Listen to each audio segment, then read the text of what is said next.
Super Supportive by Sleyca. Chapter 171. Event Planning's Not Hard. Maybe I've found my true calling, thought Alden. He was sitting in the cafeteria at the table he'd helped clear dishes from. His tablet was in front of him, and he was adding Bobby's name to the list of people who wanted to donate food. Event planning isn't that hard. Because he told Kabir he would take care of informing the generals, he'd sent a message to Druziota earlier, asking her if it was all right to offer Asherdi and Lindota food gifted by humans who weren't the official Matadero chef. Alden couldn't bring himself to call Asherdi personally about it. Are you too important to be in the presence of food made by people without a culinary degree was a bizarre distraction of a question so votary. Not an assassin. One trip to a rapport sure could reframe a lot of things. He'd also updated the votary on his planned movements to and from Matadero today. Since the last he'd heard, she was still monitoring him when he left.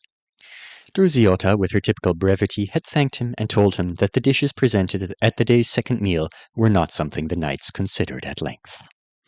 Maybe they'll consider these at length in a good way, though. It looks like it could be a great meal.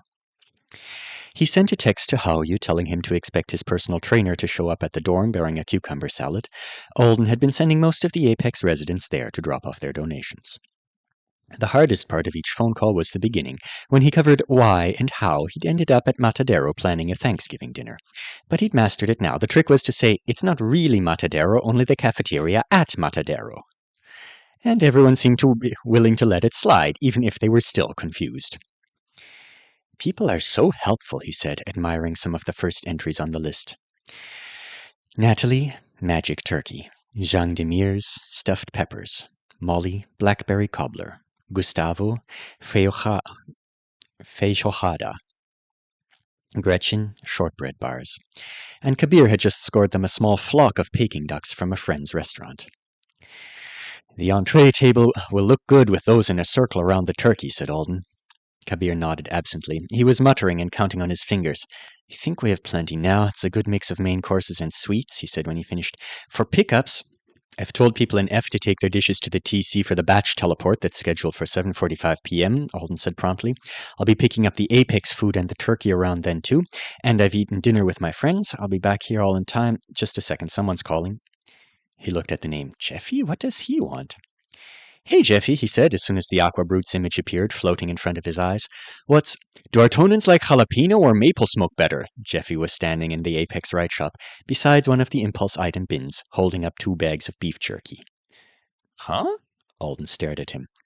I guess you've heard about the thing I'm doing somehow. We're good on food, though, and jerky isn't... Hey! Jeffy dove toward the jerky display and shook it violently. Oops. But look, they have turkey jerky, too! He waved another bag eagerly at Alden. Alden hadn't called everyone he knew to request food. He'd focused on adults, and the classmates he'd got along with who had avowed parents. Mature people with access to full kitchens had been the goal, and since enough of them had said yes, he hadn't had to resort to asking all of his peers for help. How did the news filter to Jeffy already, he wondered.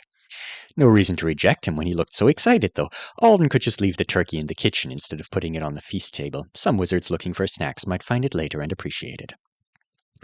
Okay, just don't get too much, he said. You need to put like 12 of those packs you just grabbed back. And you can take the rest to Haoyu at the dorm. I'm asking him to collect food in one spot so that I don't have to fly all over the island. I could run all over the island and get stuff for you, said Jeffy. You still aren't licensed to run on the highways. No, that's not necessary. The plan is set. Just take your jerky to Haoyu and I'll go get it myself. Thanks.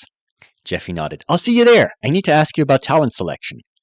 Your own talent selection? Alden asked. You haven't done it yet? He hadn't realized that. He'd assumed Jeffy had accepted something that looked fun as soon as the system offered. The teachers all told me to wait till they had advised me, but now I've let them advise me. And I don't think they really get me, so I'm asking everyone else. It's important that you like what you choose, Alden said. We can talk about it. Maybe not today, but soon. It's cool that you're the Thanksgiving man from Matadero now, said Jeffy. A woman wheeling bags of something called instant steel on one of the shop's heavy mover carts turned to stare at him. Let's not mention the cube loud enough for the entire island to hear, Alden said. Sorry, Jeffy whispered. Is it a surprise party? When Alden had finished with him, he refocused on Kabir, who stood up from the table, but failed to make it more than 2 steps before he received another call of his own. With the dry ice, it should be fine, he was saying. All right, thanks. We'll take care of it when it reaches us. I'm sure they'll appreciate it. He scratched the back of his neck and turned to Alden. That was an ice cream parlor in Rosa Grove. They're donating too. We don't need it, but I couldn't tell them no. The woman who runs it wanted to thank the Generals for saving her parents' apartment. That's awesome. Kabir was still frowning. I should text everyone and let them know we've got enough now. I'm not sure how the ice cream parlor woman found out. She said someone named Larry had just called her. I don't think I know a Larry. That's funny, said Alden. My friend who just called must have heard about it from someone else too. I wasn't even planning on asking him for anything. Just a second, I'm getting a text. Jupiter. Don't worry, Alden. The cornucopia will be ready in time. I got permission to skip a class so I could make it. Alden reread the text. He'd told the system to send all messages directly to his interface so that he wouldn't miss anything from the people he'd called. Jupiter wasn't one of the people he'd called. What cornucopia? What are they doing? We'd definitely better let everyone know we're through now, he agreed. I didn't tell people to spread the news, but there's obviously been a leak or two. Kabir nodded. Yes, and there's another one. Let me answer it. Hello, we're done accepting...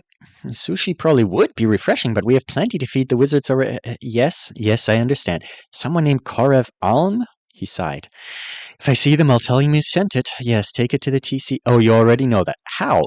No, don't tell your neighbors! We've got plenty! While Kabir talked the sushi donator down from informing the neighborhood, Alden quickly sent a mass text out to everyone he'd spoken to, telling them that the Matadero potluck was now full, no need to get more people involved, and please let everyone they told know the same thing. Jeffy. Okay, I got the maple smoke too. Everly. I'll make sure my parents know. Astrid. My mother is making meatballs. How you? Someone just sent a pizza to our room. Astrid. Should I tell her to stop? How you? There's not even a name. It just has a pepperoni smiley face on top. How you? I'll call the restaurant and ask who it's from. It's only been an hour since we called the first people, Alden said, trying to mental text answers to everyone who needed them. Everyone must have a lot of pent-up gratitude. Kabir's face was pained. Not all of them. Someone who owns the restaurant next door to one of the ones I called is asking me how many of the Artonans are here to make employment offers, and if I could put in a word for him after they eat his burgers. Alden sat up straighter. The burger maker has the wrong attitude. If there's way too much food, the burgers get frozen and eaten months from now when the next demon slaughter day happens. Shh! Why would you say that? Kabir stared at him in horror. Don't remind me what this place is. Right, sorry. Liam. Alden, Tina's making lemon bath to your dorm later. Is Candy Corny there? General Escherdy is snake-sitting right now, Alden texted back. We've definitely got enough now, he said aloud. By the time this stop message gets around, it will be slightly ridiculous. But it's fine. The TC stuff will all just arrive downstairs like a normal supply order. There is nothing normal about picking up groceries from a deep, dark basement covered in signs letting you know it could be flooded at a moment's notice. Alden didn't point out that the teleportation room was only deep. It was as well lit as the rest of Matadero, and nothing down on that floor resembled a basement. How you? The pizza sender is anonymous. Lexi says anonymous food is too suspicious to feed wizards. He says I'd better tell you that since your judgment about anonymous food and wizards is off. Hey, Alden said, affronted. My judgment of both is just fine, Lexi.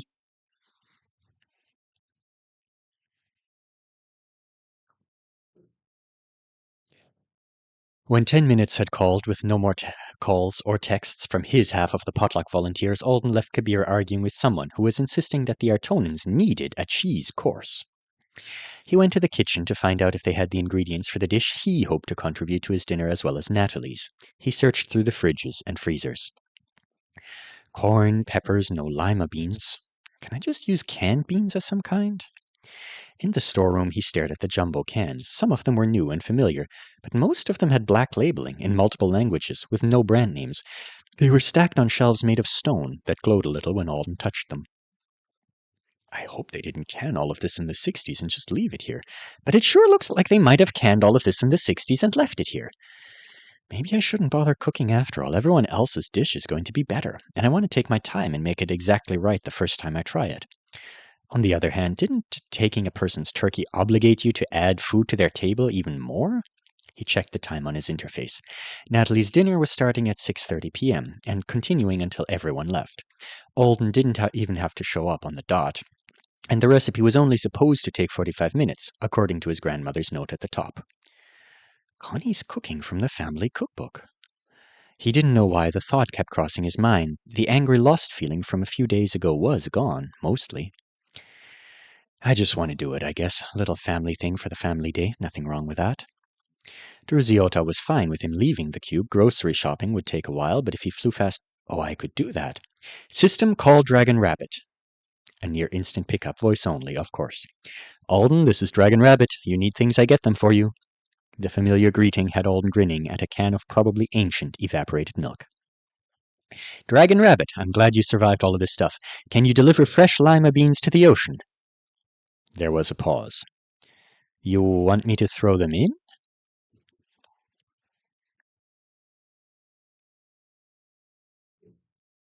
Alden and the nine-edged son, whose own mother forsakes him, arrived at the delivery point a few minutes ahead of schedule. He decided to use his time wisely, by lying on his back in the sun, watching videos of guys using slings. He needed some offensive options for duels, and Luna Plim had mentioned slings. They were probably more practical than Alden's desire to put something enormous on the end of his string and then smash it around like a hammer. Try that too, though, and probably dislocate my arms.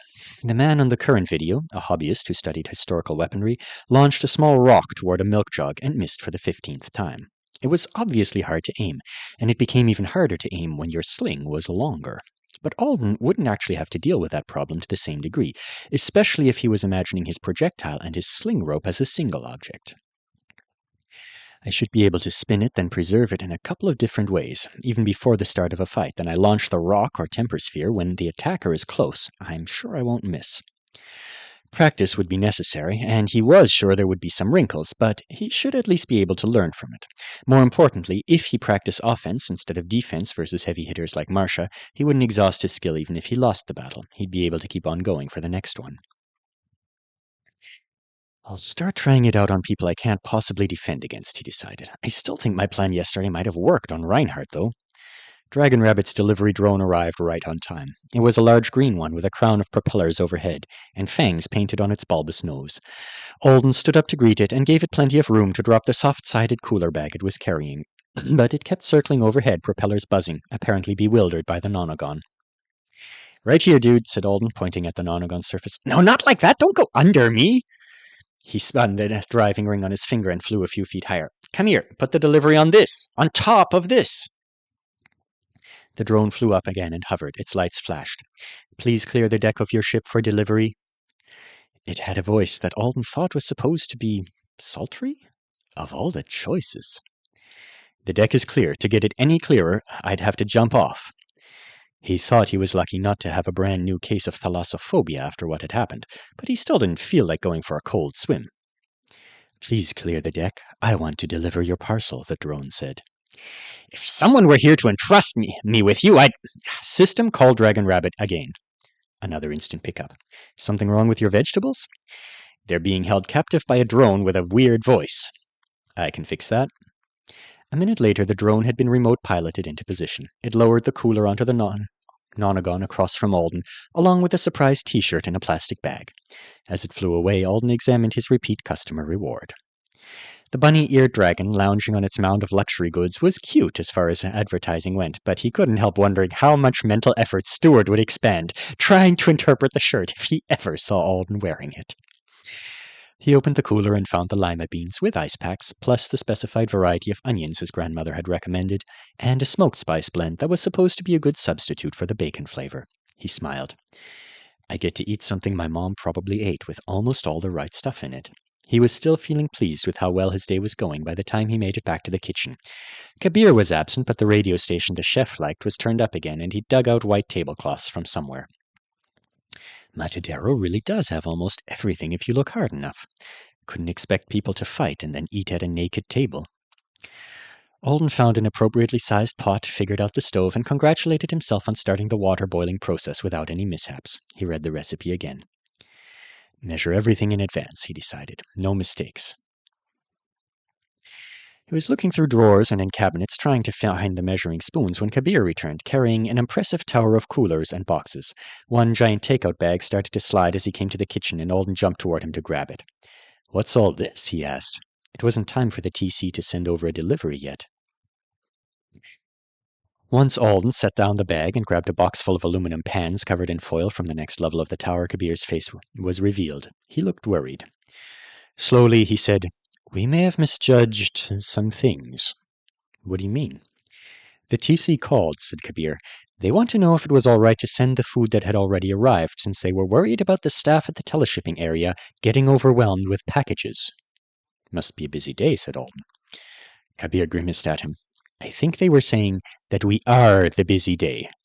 "Oh, come on, we can't be contributing that much to the load, even if they're having to run it around in extra security checks for... Are these candles?" He stared at the next box. The top was taped, but the label said it contained special occasion candles, autumn evening picnic set made by Right Wax Studio. "You got decorations too?" he asked. "I didn't," said Kabir. "Then these are... I didn't ask for most of the things downstairs. There are buckets full of pickles. Who needs that many pickles? We aren't starting a deli, and people keep calling me to ask I'll be sure to put their restaurant's name on the food." "But you called everyone and told them they were good," Alden said. "Did they not pass that on? I haven't gotten any messages from my friends, so I don't think it's still leaking on my end." Surely, if teenagers could chill out and control their urge to gossip, then adults should be able to. He looked at the lima beans waiting to go into their pot and the onions sitting beside the cutting board. "I'll come help you clear the teleportation room." He grabbed a couple of the tablecloths. "I can haul a lot of stuff at once if we put it in these. Maybe you can call some of these places and tell them to cease and desist?" "It's gone too far," Kabir said. Instead of panicking, he now sounded gloomy. "There's nothing we can do but accept our fates." "I think you're being a little... Never mind, we've got this. It's going to be fun." He clapped the chef on the shoulder. "Let's go collect some Thanksgiving."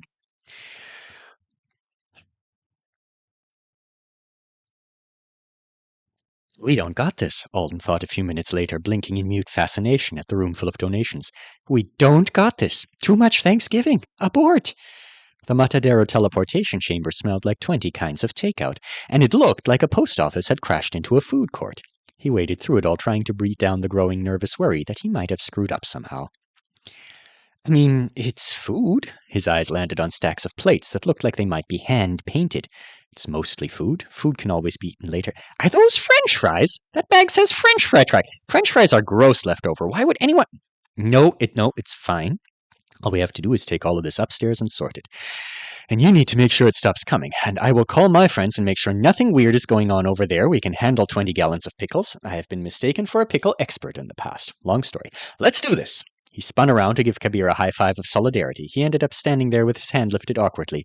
Kabir was staring at a bag of croissants.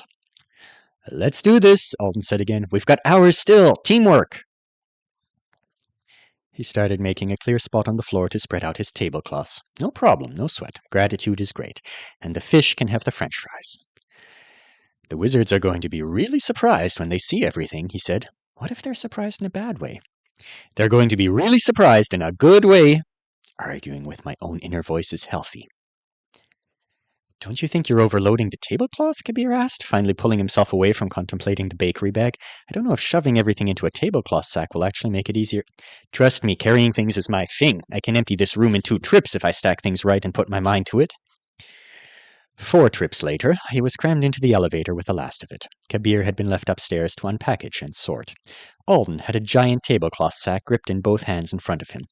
A few things were probably getting more jostled than the creators had hoped they would be, and he was getting more of a workout than he'd expected, since he'd been moving everything onto the tablecloth as fast as possible. But this was all fine. He smelled like seafood after accidentally spilling some kind of broth on himself, but that was fine too. He called Haoyu, trusting the system would do its job and block out the background if the elevator buttons were Earth-ending intel. "I hate to say this," said Haoyu when he answered, "but I kind of love having so many video lectures instead of regular classes this week. Feels like we're on a vacation from school, doesn't it? And someone just brought an entire case of mooncakes to our room. They're good. They're really good. I'm putting them in the dessert pile." The relaxed tone and the sight of Haoyu standing beside his bromeliad and casually biting into a half-eaten pastry was balm to Alden's mood. "Everything's normal there, then? Nothing's wrong?" Haoyu swallowed. "This is my first time collecting food for a wizard Thanksgiving, but other than that, it's all normal. The strangest thing going on is probably Jupiter's cornucopia. I went over to the girls' dorm to see it, and it's too large. But everything else is okay. We've got a couple of unexpected dishes so far, but I figure that's fine as long as they taste good. If I get full, I'll ask my dad to help me taste test when he gets there." You're tasting all of it? Alden asked. Of course. My dad thinks what you're doing is fun. He says Matadero needs an injection of fun, and he bets nobody has found where he hid the rice bomb, whatever that means.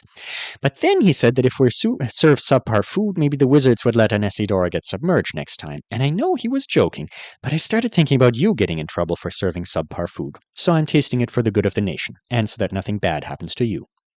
Thank you. I've got your back. I'm relieved things are going smoothly over there, Alden said. You wouldn't believe how overboard the restaurants are. They're all telling each other. I'm worried we're going to have to trash some of it. Our Tonans can eat a lot, but they're not bottomless. Okay, Cole, if anything changes. Bye. Hauyu's mouth of mooncakes muffled its own goodbye. No, Kabir was saying when Alden stepped out of the elevator. No more! I don't care if it's not fair. This is not a chance to show the Triplanets what you can do with your spell impression and a pie crust. It's for thankfulness, and we have plenty! Alden knew it wasn't the most admirable reaction, but he was so much more relaxed now that he had final confirmation that his helpers probably hadn't contributed to the gossip chain that was responsible for the overabundance of food. In the light of his own innocence, Kabir's renewed irritation seemed like an overreaction. Kabir, it's fine, he said in a placid voice. A few extra loads of food to carry upstairs is nothing in the grand scheme of things. It will all work out. Kabir shot him a look. Alden carried his tablecloth sack to the sorting corner they'd established and started cutting through tape and opening carrying-out containers. Work fast, finish Grandma Succotash, go to Natalie's. The music was upbeat. It was keeping him going at a good pace, and when one of the songs ended and the voice of the announcer came on for the happy thought of the hour thing they were doing throughout the broadcast to keep everyone's spirits up, Alden was looking forward to hearing it. Happy thought of the hour. For those of you celebrating Thanksgiving with your family and friends tonight, you won't be alone. A young man who had a difficult welcome to avowed life earlier this year is not only thriving at one of our apex schools now, he's also organized a group of his new friends to bring some holiday joy to our Artonan visitors. Alden was bent double, reaching for an ugly organic lump that had rolled out of one of the packages. He thought it might be a truffle. I've never held a truffle before. I wonder what it tastes. What did the radio lady just say? It was something terrible. He knew it because his whole body had clenched as his subconscious processed the words. Alden Thorne, a rabbit attending school at Sleyca. No! I'm not sure how a 16-year-old ended up at Matadero, but there's a rumor that General Asherdi... Stop saying my name! Why are you saying my name on the radio with his name about this? Rabbit teenager organizing a feast for exhausted wizards returning to Matadero tonight is a very happy thought. According to one of his friends, whoever it is, you're unfriended! It took him about 3 minutes to find the culprit, because the culprit was live streaming about Alden and the Thanksgiving dinner.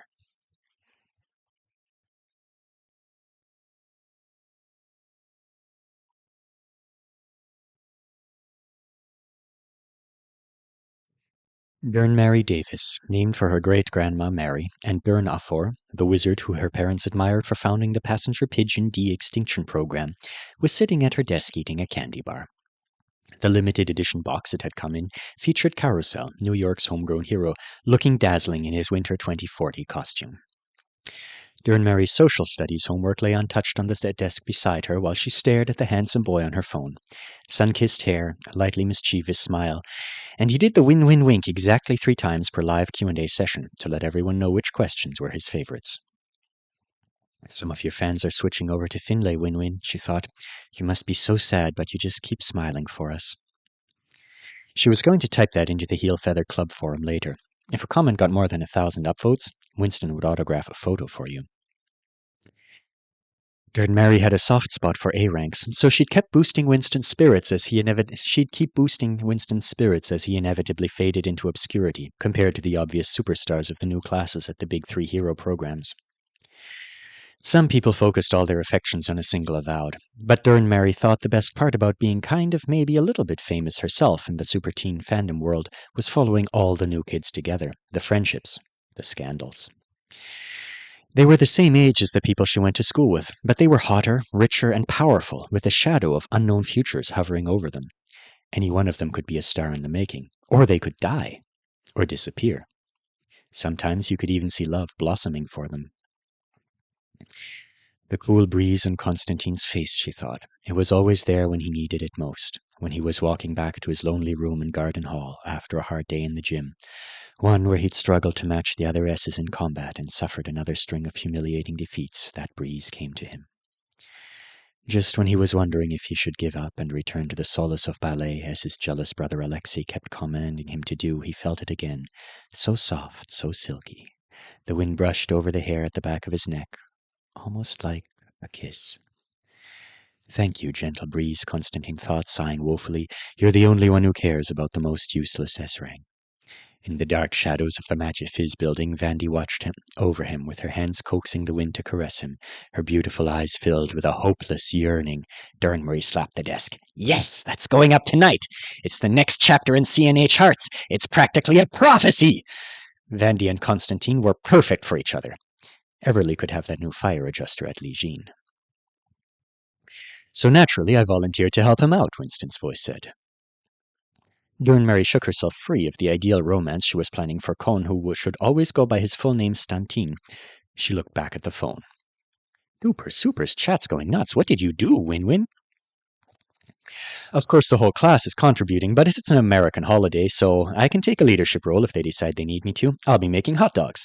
Like a cooking show with all of you watching. Make some suggestions. What should I top them with? What kind of condiments do our Tonans like? Hit me with your answers and grilling tips in the comments. Holy duper supers, Durnbury breathed as she read back over the chat history, so fast that her thumb was getting sore from the rapid scroll. We have confirmation that Radish Bunny is at the cube. Oh God, oh my God. I thought that was just a stupid rumor. He could be the first B rank there ever. He probably is. This is proof that that's something. He must be friends with a wizard? Or maybe... She couldn't think straight. Alden Thorne, the most mysterious teenager on Anesidora, maybe on the whole planet. People who said he wasn't that interesting compared to real heroes needed to stuff some non-limited edition frosted Brutios in their mouths and chew so that no one else had to hear them speak. He was silent on social media, even if you tried to tell him your parents were into pigeons too. He had such a tragedy of a life. He had been spotted flying around on a green thing that belonged to one of the powerful anti-demon military wizards. But all the curiosity about why he was doing that had dried up after the Maricel Alcantara bombshell. That girl had shot up the popularity ranking fast. But now Alden was definitely at Matadero for sure, and he was doing something there? More info needed. Win-Win, Healer Man, Sir Wins-a-Lot, Durnbury typed. 3 heart emojis, 1 prayer hands. You are my favorite of out, but what is that Alden guy doing at Matadero? Is it safe? Is he breaking the law? Win-Win was adorably uncomfortable about discussing people in his class who might be more popular than him. Most of his fans didn't notice, but Durnbury had a gift for detecting his little facial twitches. Or maybe she just realized that he was more likely to answer questions about his classmates if the person asking the question said something negative about them. Winston Heelfeather looked at the camera. He put down the pack of hot dogs he'd been displaying. He was sitting in his dorm room in front of the bulletin board with his non-digital fan mail pinned to it. His roommates didn't let him film in the rest of the apartment.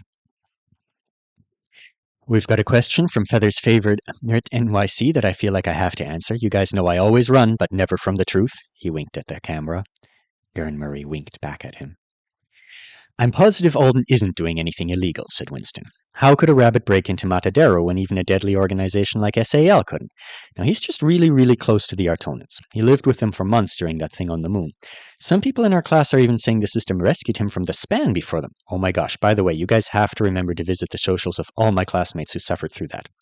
Tell them how glad you are that they're okay. It was really terrifying for them. But yeah, Alden got saved from the span first, even though his combat potential, well, he's the best B rank in our class, Winston laughed. So it's natural for him to be close to the wizards and want to thank them for protecting him and cleaning up Anesidora. Some of us are even thinking that with the green octagon he's flying around, he's probably on his way toward a dream job for a rabbit. There are rumors that he's really hoping that General Asherdy will offer him a permanent position if he does a good job as an assistant and octagon driver. Winston smiled. It's only a rumor, but good for Alden. A job like that would probably pay better than superhero work. If it ends up taking him away from the program so soon after we've met, I know we'll all be sad, but we'll also be happy he found the career that makes his heart race like a speedster. So, when I heard he wanted to host a big Thanksgiving for the Wizards and he was worried there wouldn't be enough food, I was so glad to help him out with it. We're going to make this a great party together. The next 20 minutes were some of the best television Murray Davis had ever seen. Winston kept dropping hints about how close Alden Thorne was to General Asherdy, and it started to sound more and more like his position as the General's personal rabbit errand was a done deal. Meanwhile, the Super Tomorrow group that talked about all the young avowed was blowing up, almost as big as it had been on the day Maricel's involvement in trying to stop the SAL terrorists had gone public. Is Radish Bunny leaving us? No, it's too soon. This group only just named him Radish Bunny. Is General Asherdy the reason Radish Bunny got lost in the first place, or did they become best friends on the Thagund asteroid? Stop everything. Guys, did Radish Bunny help Maricel defeat the SAL people? Maybe she's going to be at #Matadero Thanksgiving. Alden has no family, remember that. Maybe he met General Asherdy on Moon Thagund and became like a son to him. I wish Nartonin would adopt me, too. Winston was so busy talking, it took him forever to get his hot dogs downstairs to the grill outside Garden Hall, but Durnmurray stuck with him every step of the way. She watched as Jeffy, S-rank Aqua Brute definitely going places, came over to say hello. You're not doing the charcoal right, Winston. I think I know how to grill, Winston said, massaging one of the briquettes with a flame at the end of his lighter. The brute shook his head. My grandpa grills all the time. He doesn't just light the coals while they're spread out flat. You need to get the chimney from the community kitchen. That sounds pretty logical, thought Durnmurray. Jeffy almost walked into one of the filming drones. He didn't seem to realize he was part of a cooking show. Like I was saying, Winston said loudly, today we're making hot dogs because Alden asked for my help, and I'm always there for my friends. These are for the Thanksgiving potluck at Matadero, Jeffy said excitedly. I made beef jerky. He looked at the camera. I made beef jerky. Actually, I just bought it, but I mixed it up so every wizard gets a bit of smoky maple pinot turkey jerky instead of only one flavor. So he does know he's being watched. Alden realized the wizards weren't going to have a Thanksgiving, so he's planning it for them, said Jeffy. It's a special Anesidoran Thanksgiving with food from lots of countries. He's a nice guy. He gave me his shirt when mine broke once. Winston grabbed the tongs before Jeffy could. I was just telling my fans how Alden is probably going to be making a lot of money working for General Asherdy as his rabbit assistant. He keeps saying assistant and rabbit like he's driving a point home, thought Durnmurray. Careful, Win-Win. You're being more heavy-handed than usual. That's why he's at Matadero, Winston said. I thought he was there because he got hurt and the healer wanted him to stay, said Jeffy. Durnmurray's face was so close to her phone she was fogging the screen. That's what he told us, Jeffy said. These are American beef hot dogs, Winston said. Earth dogs, my favorite brand. He came to school in a cast and everything, said Jeffy. It was a magic cast. Earth dogs, said Winston. I'd love to talk to the people who make them about a collab because they are delicious. A green blur dropped out of the sky so fast that Jupiter, who was collecting peppers from a nearby plant, dropped several. Winston, apparently under the impression that an aerial attack was taking place, ran away so fast he completely vanished from view. Hi, Alden, Jeffy said brightly. Are you here to pick up my jerky?